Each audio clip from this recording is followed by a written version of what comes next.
तो प्यारे विद्यार्थियों, एसवी चिल्ड्रन अकेडमी रावला मंडी में आप सभी विद्यार्थियों का स्वागत है। जैसे कि आपको लगातार क्लास उपलब्ध करवाई जा रही है, हर विषय की अलग अलग डे वाइज आपको उपलब्ध करवा रही है, ताकि आपकी जो क्लासें मिस न हो और आप घर बैठे अध्ययन कर सकें।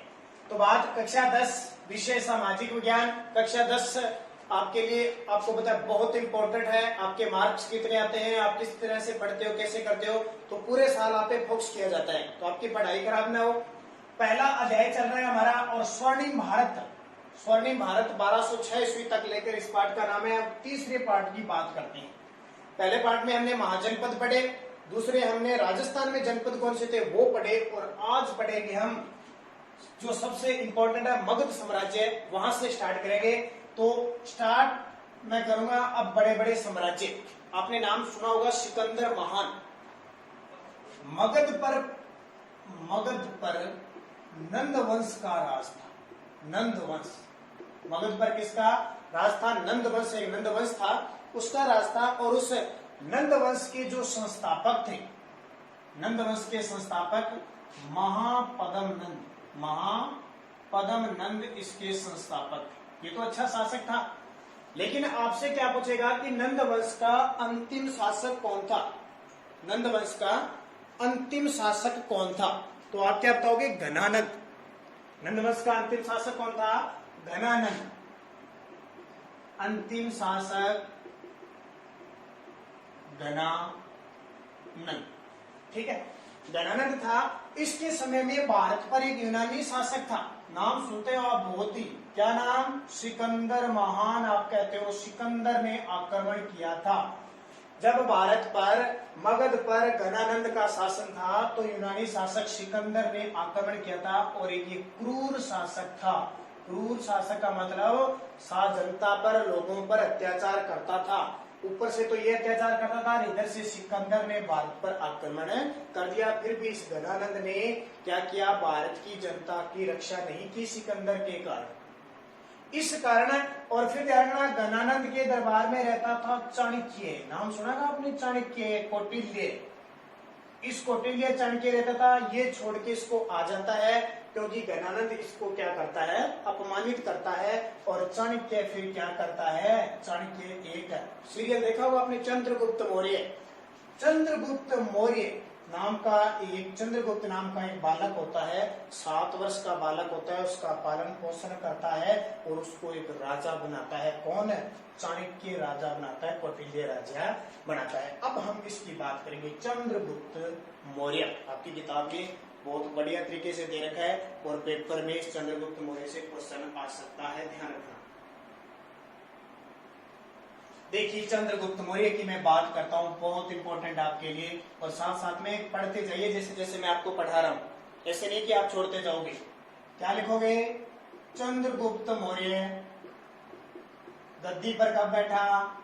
तो चंद्रगुप्त मौर्य 322 ईस्वी पूर्व से 298 ईस्वी पूर्व ये गद्दी पर बैठा। कौन? चंद्रगुप्त मौर्य। 25 वर्ष तक राज किया, राजा बना, 25 साल तक राजा किया। और इसका प्रधानमंत्री कौन था?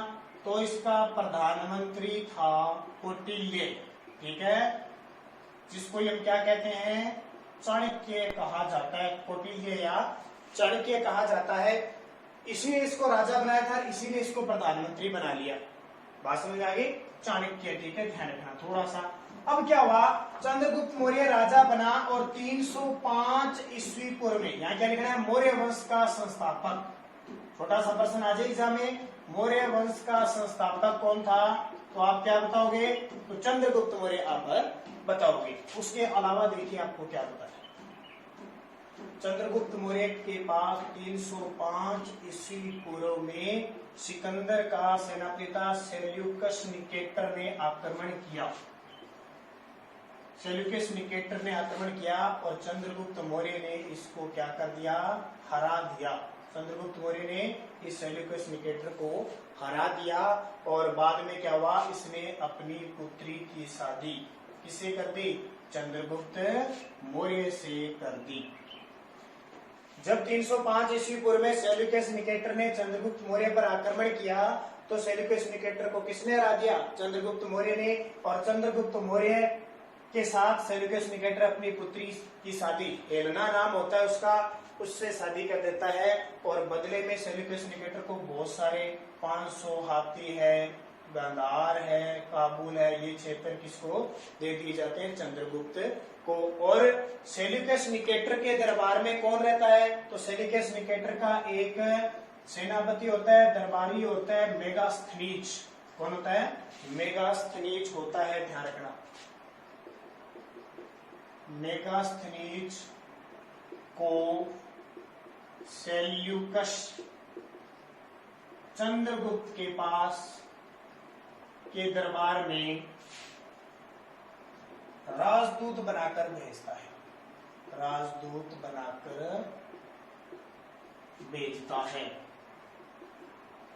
फिर आपको याद रखना है मेगास्थनीज की पुस्तक कौन सी है?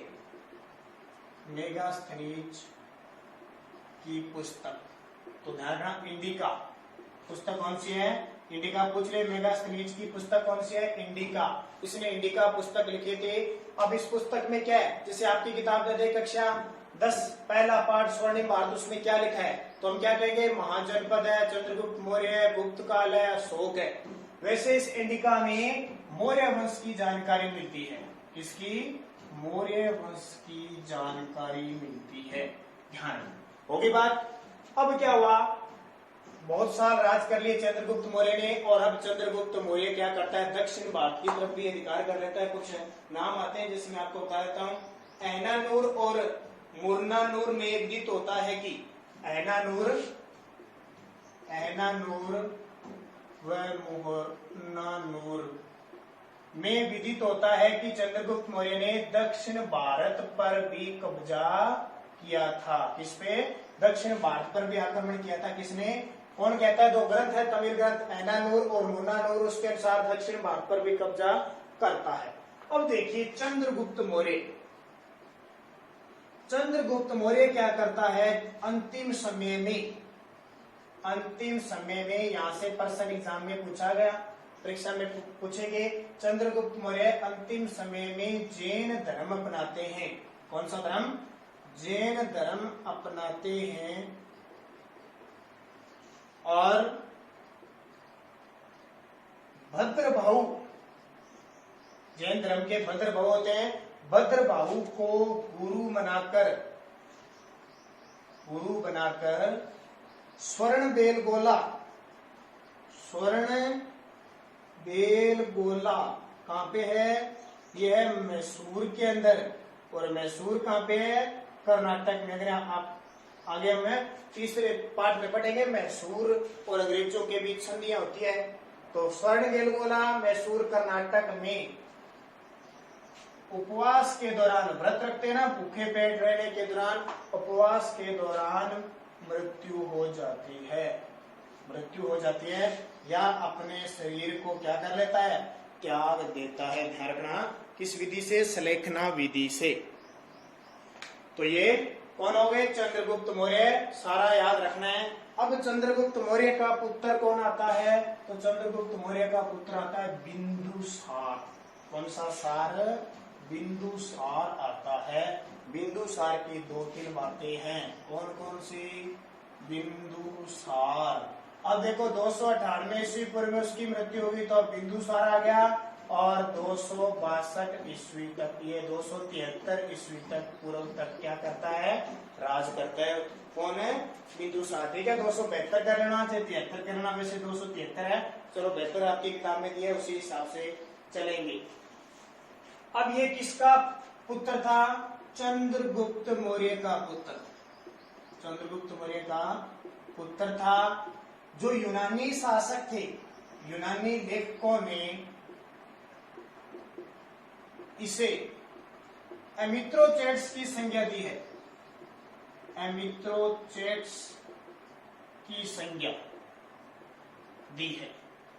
जो यूनानी लेखक था, इसे यूनानी लेखकों ने बिंदुसार को एमिथ्रोचेट्स की संज्ञा दी है, यानी शत्रु संहारक की संज्ञा दी है। और इसे वायु पुराण में इसे भद्रसार, वायु पुराण में इसे क्या कहा गया है? वायु पुराण में इसे भद्रसार कहा गया है और जैन ग्रंथों में इसे सिंहसेन कहा गया है। जैन ग्रंथों में इसे क्या कहा गया है? सिंहसेन। वायु पुराण में भद्रसार, जैन ग्रंथों में सिंहसेन, यूनानी लेखकों ने इसे अमित्रोजेट्स की संज्ञा दी है। इसके अलावा बहुत सारे क्षेत्र इसमें दक्षिण के क्षेत्र, जैसे ये भारत है ना, यहाँ राज करता था इस क्षेत्र में, ये इस क्षेत्र को भी अपने साम्राज्य में इसने मिला लिया था। किसने? बिंदुसार ने। अब बिंदुसार ने क्या किया?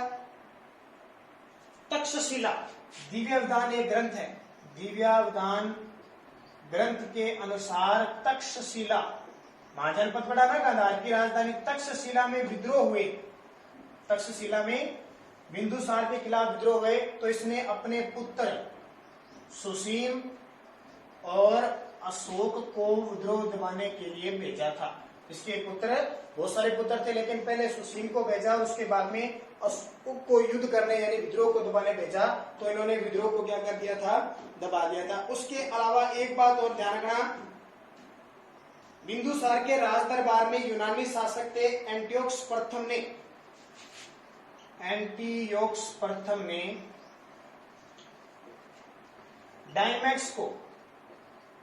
डायमैक्स को राजदूत बनाया।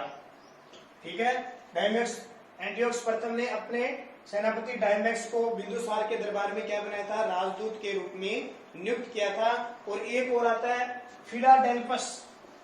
फिलाडेल्फस ने अपना एक दरबारी था, फिलाडेल्फस राजा था, मिस्र का राजा था फिलाडेल्फस। मिस्र का राजा कौन था? फिलाडेल्फस। उसने डायनेसिस को उसके दरबार में नियुक्त किया था। फिलाडेल्फस द्वितीय ने डायनेसिस को नियुक्त किया था। ये सारी बातें किसकी है? बिंदुसार की। बिंदुसार के बाद में राजा आएगा अशोक महान, उसके बारे में बहुत लंबी चौड़ी कहानी है, ये अगले अध्याय में पढ़ेंगे। तब तक तीनों वीडियो आप बढ़िया तरीके से देखना सारे सब्जेक्टों के, ताकि आपकी पढ़ाई खराब न हो और घर बैठे आप बढ़िया तरीके से इसका अध्ययन कर सको।